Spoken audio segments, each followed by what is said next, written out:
Ikatan kovalen nonpolar. Apa sih pengertian dari ikatan kovalen nonpolar? Ikatan kovalen nonpolar merupakan jenis ikatan di mana elektron di sekitar atom-atom yang terlibat di dalam ikatan berada dalam kondisi seimbang. Artinya, pada ikatan kovalen nonpolar, kedua atom memiliki keelektronegatifan yang sama sehingga tidak adanya medan yang menarik elektron secara khusus pada atom tertentu. Oleh karena itu, kovalen nonpolar juga disebut ikatan kovalen tak polar. Lalu apa sih kelebihan dan kekurangan ikatan kovalen nonpolar? Kelebihannya yaitu yang pertama, mempunyai daya ikat yang kuat dalam senyawa organik. Yang kedua, lebih stabil dan tahan terhadap perubahan lingkungan. Yang ketiga, memegang peranan penting dalam industri farmasi. Lalu apa sih kekurangannya? Kekurangannya yaitu memiliki daya toksik yang tinggi terutama pada kadar yang tinggi. Yang kedua, bisa memberikan efek samping yang berbahaya bagi tubuh. Yang ketiga, kecenderungan penyalahgunaan obat-obatan yang mengandung senyawa ini. Ciri-ciri ikatan kovalen nonpolar. 1. Tidak larut dalam air. Senyawa polar cenderung larut dalam air. Namun, senyawa ikatan kovalen nonpolar tidak larut atau sedikit larut dalam air karena interaksi polar dan nonpolar yang rendah. Air adalah salah satu molekul polar. Molekul polar memiliki muatan positif dan negatif yang terdistribusi secara tidak merata sehingga dapat berinteraksi dengan senyawa polar. Namun, ikatan kovalen nonpolar tidak memiliki muatan yang terdistribusi secara tidak merata, sehingga tidak dapat berinteraksi dengan air yang polar. Ketika senyawa nonpolar dilarutkan dalam air, senyawa tersebut tidak terurai menjadi ion-ion seperti yang terjadi pada senyawa ionik. Sebaliknya, senyawa kovalen nonpolar tetap berbentuk molekul netral, karena tidak ada interaksi antara muatan positif dan negatif pada senyawa nonpolar dengan muatan polar pada air, sehingga senyawa kovalen nonpolar tidak larut dalam air. Hal ini juga berdampak pada kemampuan senyawa kovalen nonpolar untuk menghantarkan listrik. Senyawa kovalen nonpolar yang larut dalam air tidak dapat menghantarkan arus listrik karena tidak ada ion yang terbentuk. Ciri-ciri yang kedua adalah larut dalam pelarut nonpolar. Senyawa kovalen nonpolar larut dalam pelarut nonpolar karena keduanya memiliki sifat yang sama, yaitu tidak memiliki muatan listrik bersih dan tidak memiliki kutub positif maupun kutub negatif. Senyawa kovalen nonpolar terbentuk dari ikatan kovalen di mana pasangan elektronnya digunakan bersama dalam ikatan kovalen dan lebih tertarik pada atom yang memiliki keelektronegatifan yang sama. Karena senyawa kovalen nonpolar yang dapat larut dalam pelarut nonpolar seperti minyak atau bensin, keduanya memiliki sifat yang sama. Kesimpulannya, kelarutan suatu senyawa dipengaruhi oleh polaritas ikatan kimia dalam senyawa tersebut. Kenapa sih senyawa larutan nonpolar itu tidak memiliki dalam bentuk padat atau cair? Senyawa nonpolar memiliki ikatan kovalent dengan distribusi elektron seragam di antara muatan-muatan positif, negatif, dan ionon. Karena itu, kalian mengenali antar molekul dalam senyawa nonpolar aktif. Nah, di sini kita bisa amati yaitu dry ice seperti air hangat dan sabun menghasilkan uap atau sebuah karbon dioksida. Kenapa itu bisa terjadi? Karena dry ice yang bisa disebut karbon dioksida tadi ada contoh senyawa nonpolar yang dapat berada dalam bentuk padat atau cair. Meskipun senyawa nonpolar tidak memiliki muatan yang dapat menghantarkan listrik dalam bentuk padat atau cair, ini sebenarnya struktur dan ikatan dalam molekul karbon dioksida. Ini menunjukkan molekul-molekul CO2 saling berdekatan membentuk struktur padat atau cair, meskipun tidak ada muatan negatif yang bergerak.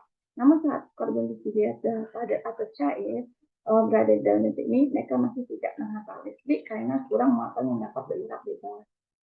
Nah, hal itulah senyawa nonpolar bisa disebut tidak konduktif dalam bentuk padat atau cair. Nah, selanjutnya senyawa nonpolar itu bersifat netral secara listrik. Nonpolar bersifat netral secara listrik karena dalam senyawa nonpolar elektron di antara atom-atom terdistribusi dengan merata. Dalam ikatan kovalen nonpolar, atom-atom berbagi pasangan elektron secara seimbang sehingga tidak ada kegiatan molekul yang signifikan dari suatu atom ke atom.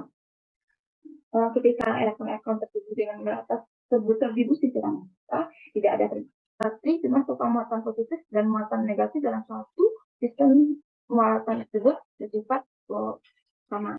Sehingga ketika dilakukan tidak menghasilkan muatan positif atau muatan negatif, sehingga mereka saling menyatakan atau suatu muatannya menjadi nol. Berikutnya adalah contoh molekul kovalen nonpolar. Contoh molekul kovalen nonpolar terbagi menjadi dua, yaitu molekul unsur dan molekul senyawa.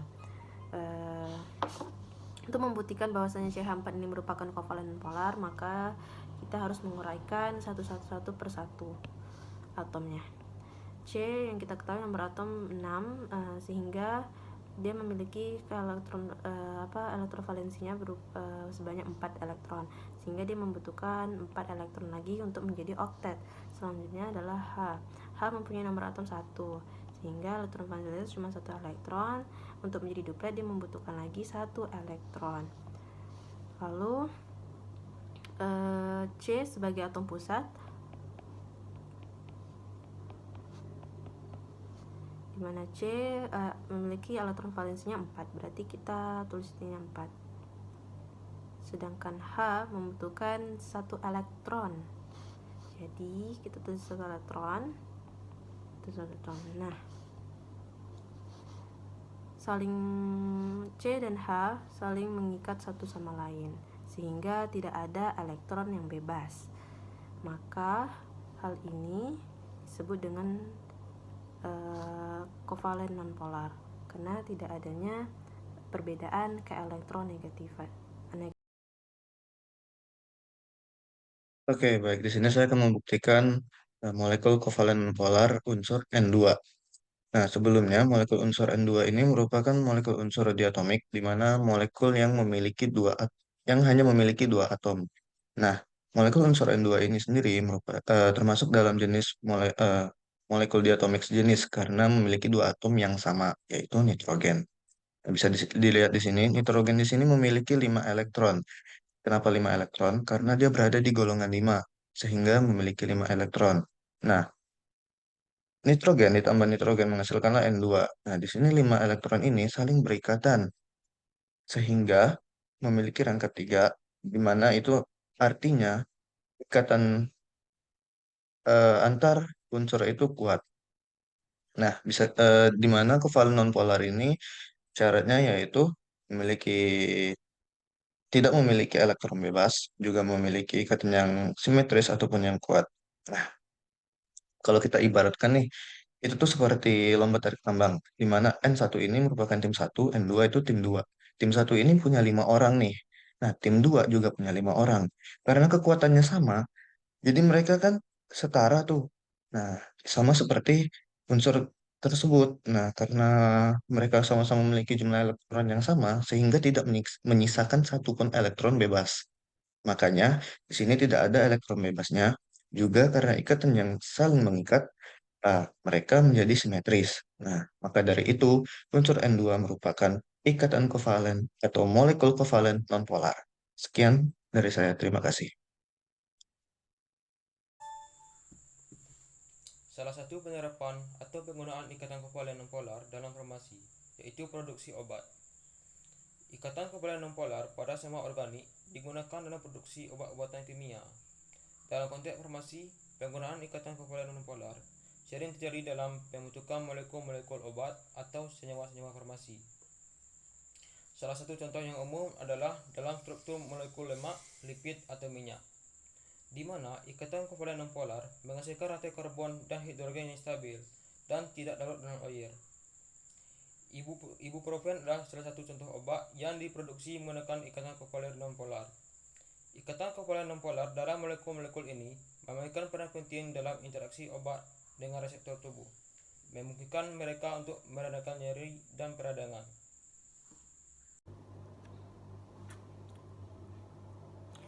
Nah, selanjutnya obat generik. Ikatan kovalen nonpolar sangat membantu dalam produksi dan pembuatan obat generik yang lebih terjangkau secara finansial. Penggunaan ikatan kovalen nonpolar dalam obat generik sering terjadi karena ikatan ini dapat memengaruhi sifat fisikokimia dan farmakologis dari senyawa-senyawa tersebut. Sebagai contohnya, yaitu peningkatan bioavailabilitas. Obat generik sering dirancang untuk memiliki struktur sama dengan obat paten yang sudah ada. Nah, dengan menggunakan ikatan kovalen nonpolar pada bagian molekul tertentu,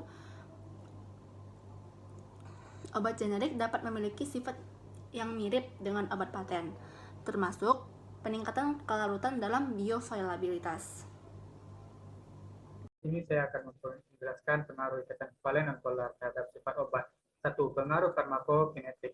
Senyawa dengan ikatan kovalen nonpolar cenderung terabsorpsi lebih lambat di dalam tubuh karena tidak dapat larut dalam air. Kedua, pengaruh farmakodinamik. Pengaruh ikatan kovalen nonpolar cenderung memiliki efek terapeutik yang lebih tahan lama karena stabilitasnya tinggi. Yang ketiga, pengaruh farmakodinamik. Beberapa senyawa dengan ikatan kovalen nonpolar cenderung lebih sulit untuk diekspresikan dari tubuh sehingga dapat memicu efek samping yang lebih buruk.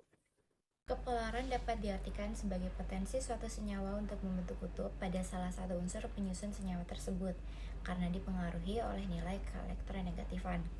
Ikatan kovalen nonpolar terjadi ketika atom-atom dalam molekul berbagi pasangan elektron dengan cara yang merata, sehingga tidak ada muatan listrik yang dominan di sepanjang molekul tersebut. Hal ini dapat terjadi ketika atom-atom memiliki perbedaan elektronegativitas yang sangat kecil atau sama, sehingga pasangan elektron berbagi secara adil. Nah, pada bidang farmasi, ikatan kovalen nonpolar digunakan dalam pembuatan obat-obatan yang bersifat hidrofobik atau tidak dapat larut dalam air. Selain itu, ikatan kovalen nonpolar juga dapat digunakan dalam desain obat-obatan dengan sifat stabil dan tahan terhadap interaksi dengan air atau cairan tubuh lainnya. Penggunaan molekul-molekul dengan ikatan kovalen nonpolar dalam farmasi terkadang dapat membantu dalam meningkatkan stabilitas obat dan penyerapan yang lebih baik oleh tubuh.